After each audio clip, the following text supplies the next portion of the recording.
BJP नेता जी किशन रेड्डी ने ANI से बात करते हुए संसद में महिला आरक्षण बिल पास होने पर टिप्पणी की।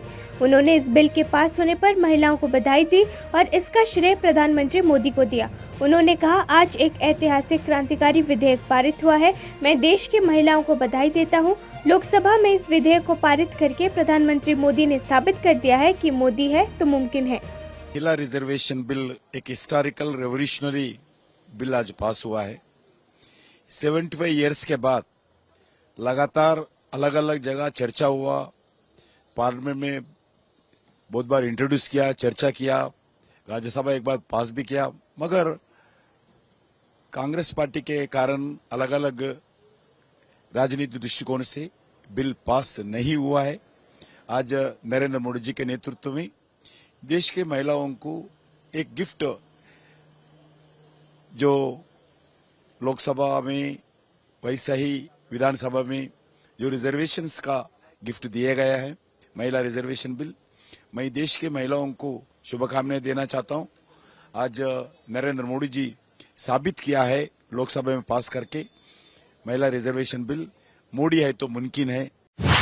पश्चिम बंगाल की मुख्यमंत्री ममता बनर्जी द्वारा विधायकों, कैबिनेट सदस्यों के मासिक पारिश्रमिक में बढ़ोतरी की घोषणा के कुछ हफ्ते बाद राज्य विधानसभा में विपक्ष के नेता शुवेंदु अधिकारी ने अपने वेतन का बढ़ा हुआ हिस्सा प्रदर्शनकारी सरकारी कर्मचारियों को दान करने का फैसला किया है। एएनआई से बात करते हुए शुवेंदु अधिकारी ने कहा कि मैंने व्यक्तिगत रूप से अपनी अतिरिक्त वेतन राशि संग्रामी चौथा मंच को सौंपने का फैसला किया है। सरकार को दुर्गा पूजा से पहले 36% डीए की घोषणा करनी चाहिए।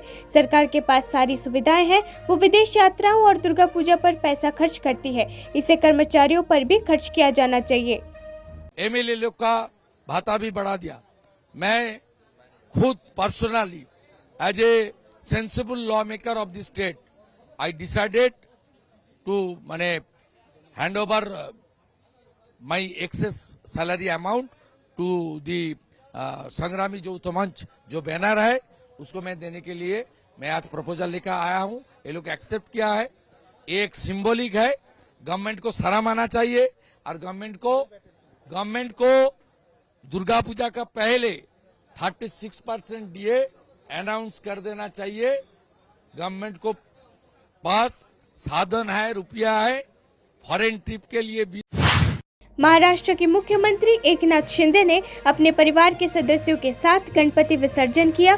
बता दें कि 10 दिन तक चलने वाले गणेशोत्सव का अनंत चतुर्दशी के दिन समापन होता है। ये अनुष्ठान 19 सितंबर को शुरू हुए गणेश चतुर्थी समारोह का हिस्सा है। गणेश चतुर्थी एक भारतीय त्योहार है जिसमें भगवान गणेश के जन्म का जश्न मनाया जाता है।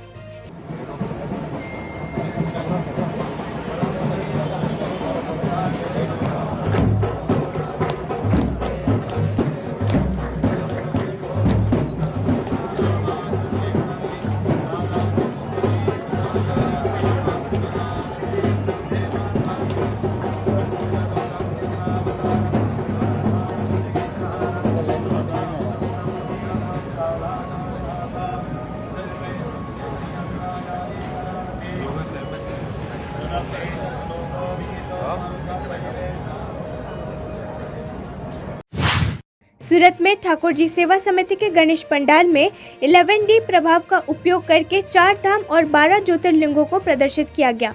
आपको बता दें कि गणेश चतुर्थी एक भारतीय त्योहार है जिसमें भगवान गणेश के जन्म का जश्न मनाया जाता है।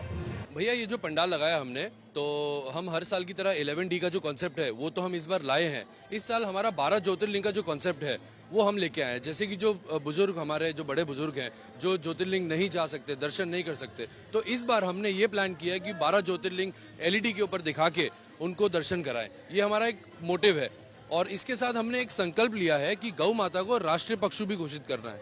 और अगर आप खर्चे की बात करो, केंद्रीय गृह मंत्री अमित शाह ने बुधवार को कहा कि कुछ पार्टियों के लिए महिला आरक्षण विधेयक एक राजनीतिक मुद्दा हो सकता है, लेकिन उनकी पार्टी और उनके नेता प्रधानमंत्री नरेंद्र मोदी के लिए ये उन्हें सशक्त बनाने के बारे में है। महिला आरक्षण बिल के पारित होने से एक नई युग की शुरुआत होगी। महिला आरक्षण बिल पर चर्चा करते हुए अमित शाह ने कहा कि इस बिल के जरिए कुल महिलाओं के लिए 1/3 सीटें आरक्षित की जाएंगी। उन्होंने कहा कि इस देश की बेटी न केवल नीतियों में अपनी हिस्सेदारी हासिल करेगी बल्कि नीति निर्माण में भी अपना स्थान सुरक्षित करेगी। लिए महिला सशक्तिकरण एक पॉलिटिकल एजेंडा हो सकता है। मेरी पार्टी और मेरे नेता नरेंद्र मोदी जी के लिए महिला सशक्तिकरण राजनीतिक मुद्दा नहीं, मान्यता का सवाल है। भारतीय जनता पार्टी के सांसद में 29%, 85 सांसद ओबीसी कैटेगरी के हैं।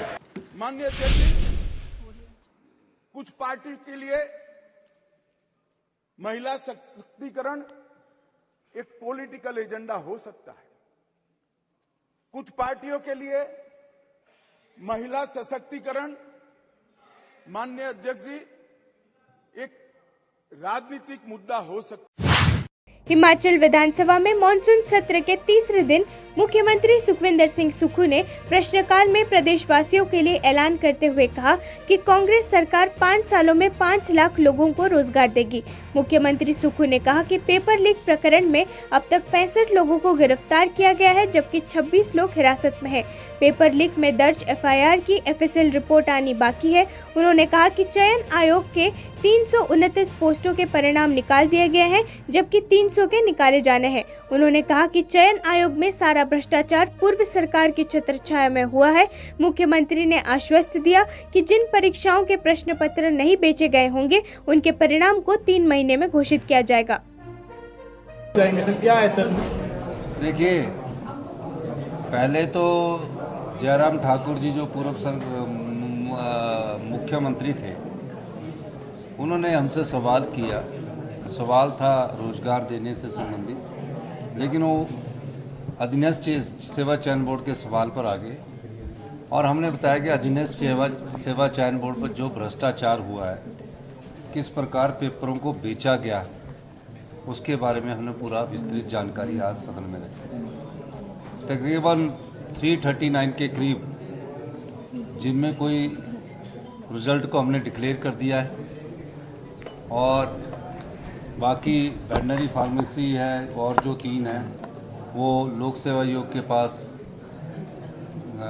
उसकी डॉक्यूमेंटेशंस की वेरिफिकेशन हो रही है और जल्दी उनके रिजल्ट निकल जाएंगे। जिन 9 केसों में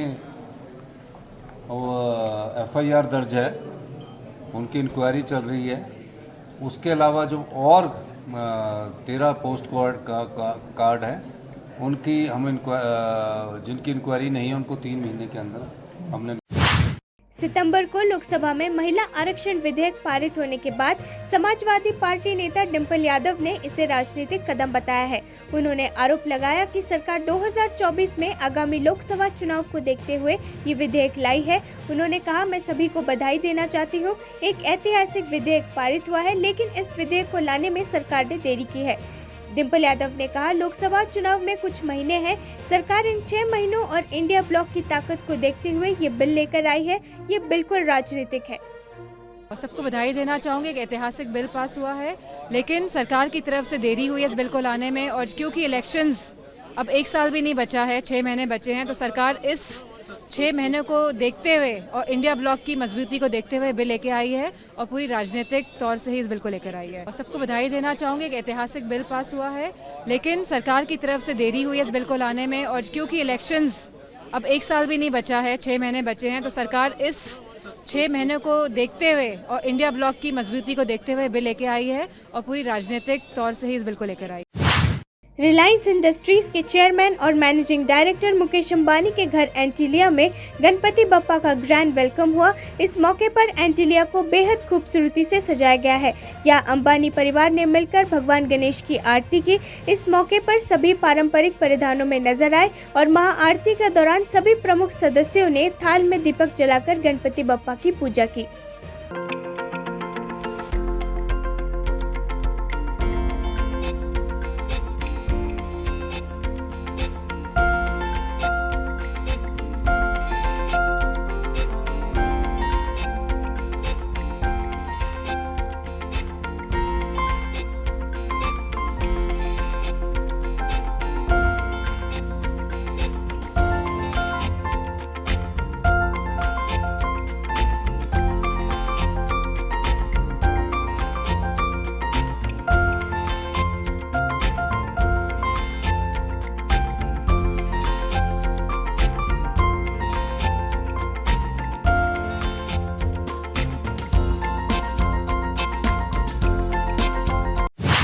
लोकसभा में महिला आरक्षण विधेयक पारित होने के बाद बीआरएस एमएलसी के कविता ने विधेयक के पारित होने पर भारतीय महिलाओं को बधाई दी। हालांकि उन्होंने ओबीसी महिलाओं को बाहर किए जाने पर नाराजगी जताई। उन्होंने कहा, मैं सभी भारतीय महिलाओं को बधाई देती हूं कि हमने राजनीतिक प्रक्रिया में महिलाओं की अधिक भागीदारी हासिल करने की दिशा में एक बड़ा कदम उठाया है। ये सुनिश्चित रूप से हमारे देश को समृद्ध करेगा। हम एक विशाल राष्ट्र है, हम एक लोकतंत्र है। महिलाओं की भागीदारी बढ़ रही है बहस की गुणवत्ता बढ़ाने के लिए।